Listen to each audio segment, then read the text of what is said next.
My background is actually marketing. So whether you see that as a good thing or a bad thing. And I think one of the issues in this area is that there is a lot of fighting sometimes between HR and marketing. And when I started in marketing, I didn't really think much about HR. Why think about HR, right, if you're in marketing? Because I tended to do the classic product marketing, lots of great advertising, bit of product development. You don't have to worry about the people, right? But then I realized that many of the clients were service companies. And in service companies, you have to worry a bit more about the people. So, who's heard the phrase internal marketing?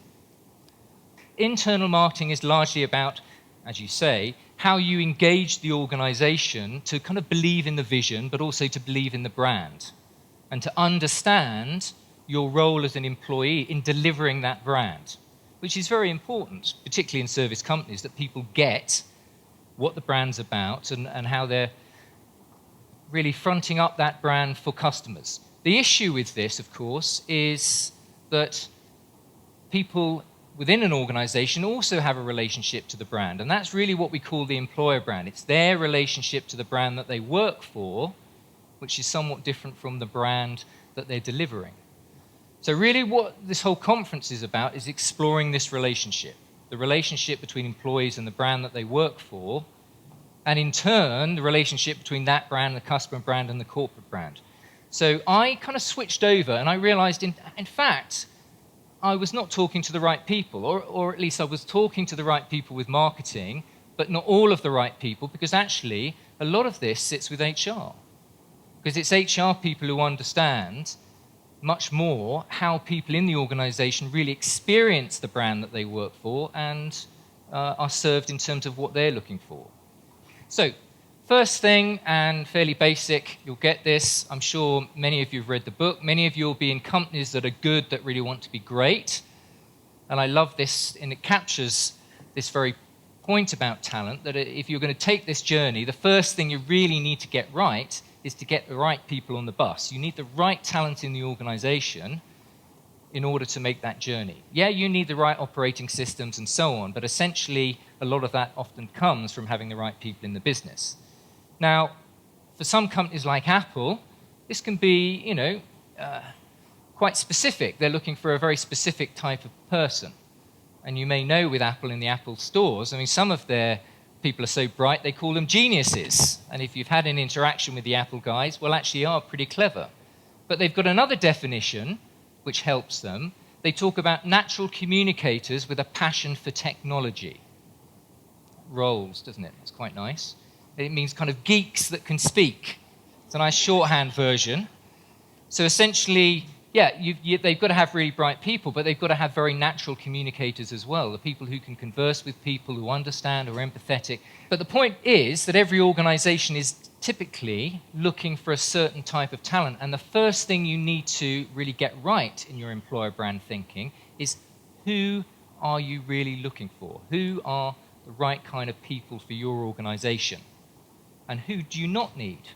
And often this is a qualification thing. Yeah, we need technology people, but we need technology people who are communicators. Or we need marketeers, but we need marketeers who are very, very business-focused as well. But whatever the definition, it's the starting point. The point is that once you start doing this, you'll also recognize that these people have choices. The good people that you want don't have to come and work for you. They have lots of other choices. Even in the current environment, most organizations are finding that the really talented people, or the people with absolutely the right characteristics for them as a business, are not necessarily that easy to find.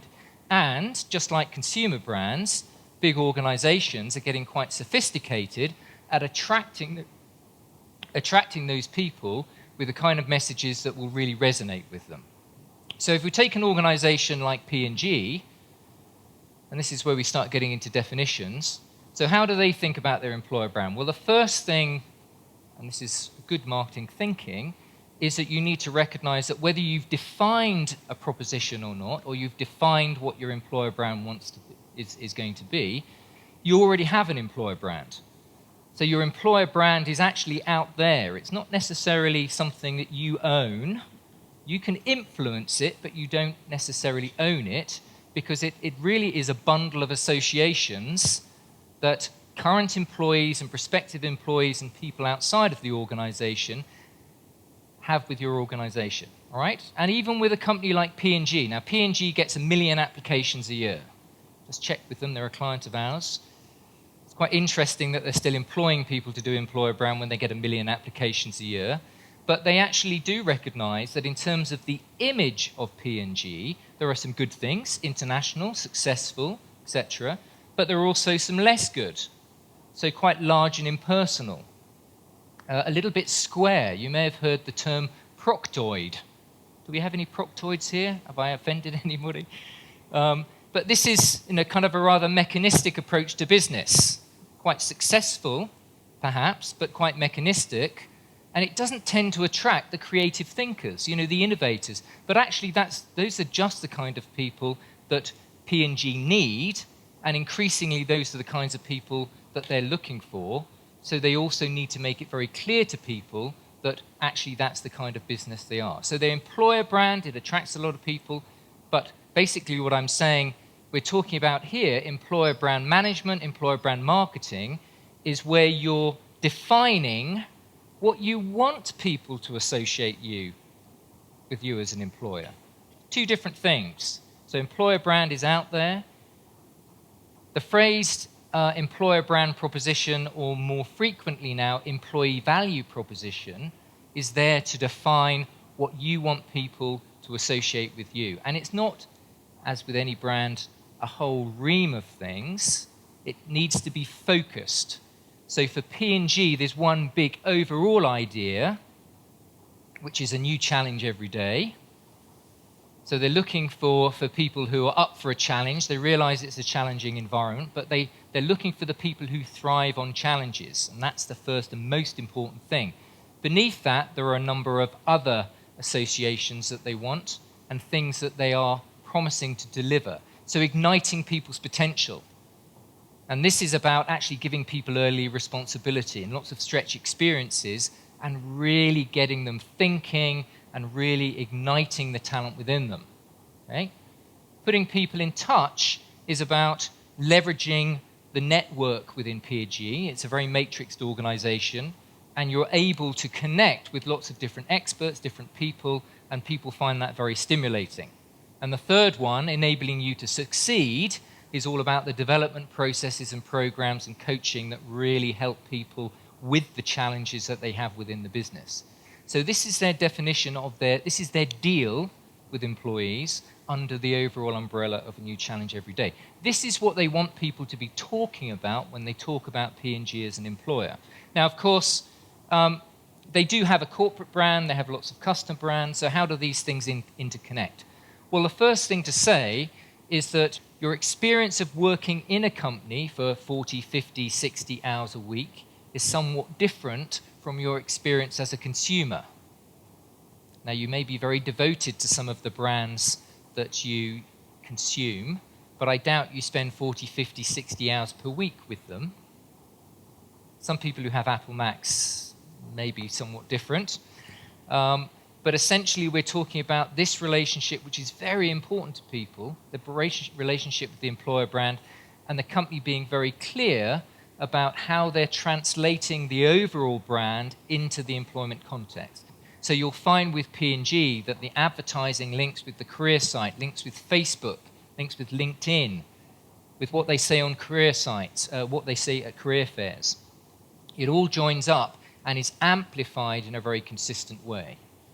So that is one of the real benefits of getting some clarity around the EVP, what you want people to associate with you, turning that into a creative campaign that is then very consistently amplified across all of the channels that you have available to you.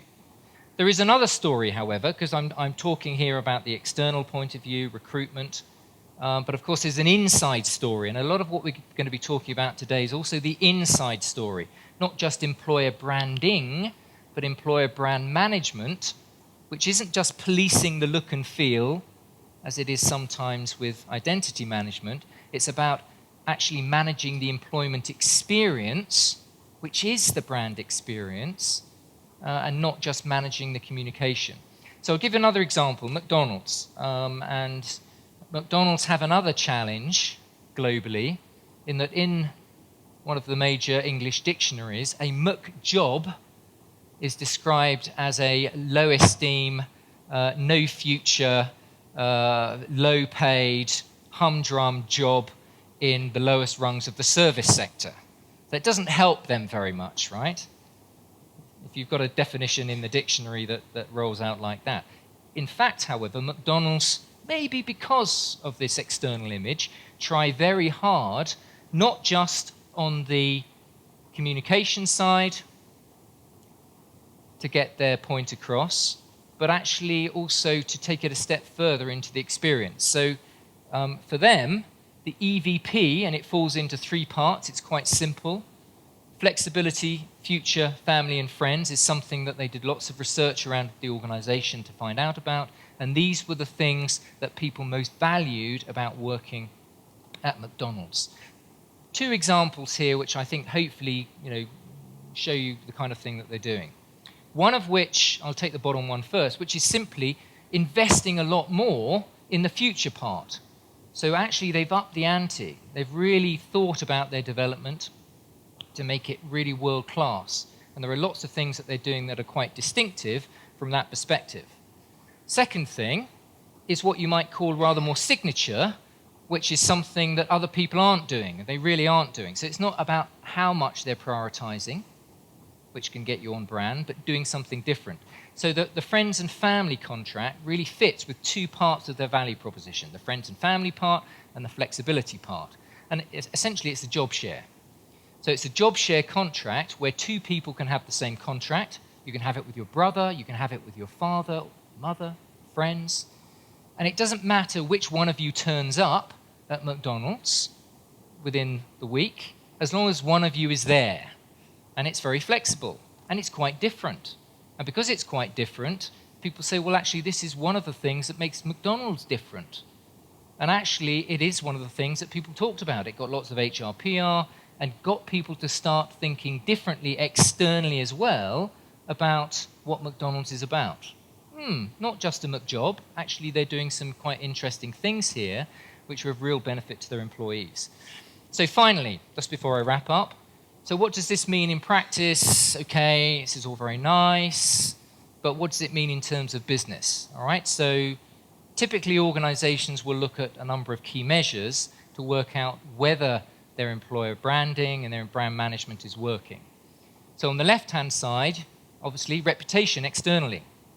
And you'll see in the UK, this is 2007 through to 2010, that actually focusing a lot more on their employer brand in a very kind of distinctive way, both experience as well as communication, has helped McDonald's reputation grow quite significantly, away from the McJob and much more into the actually kind of best employer, great employer to work.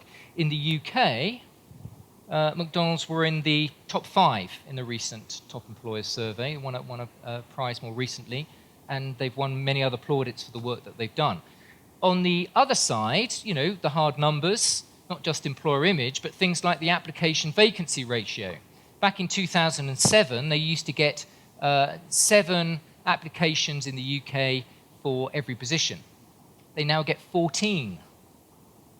And that's partly economy, but it's actually also largely driven by reputation. And of course, it enables them, it gives them a much better chance of getting exactly the right kind of people they're looking for.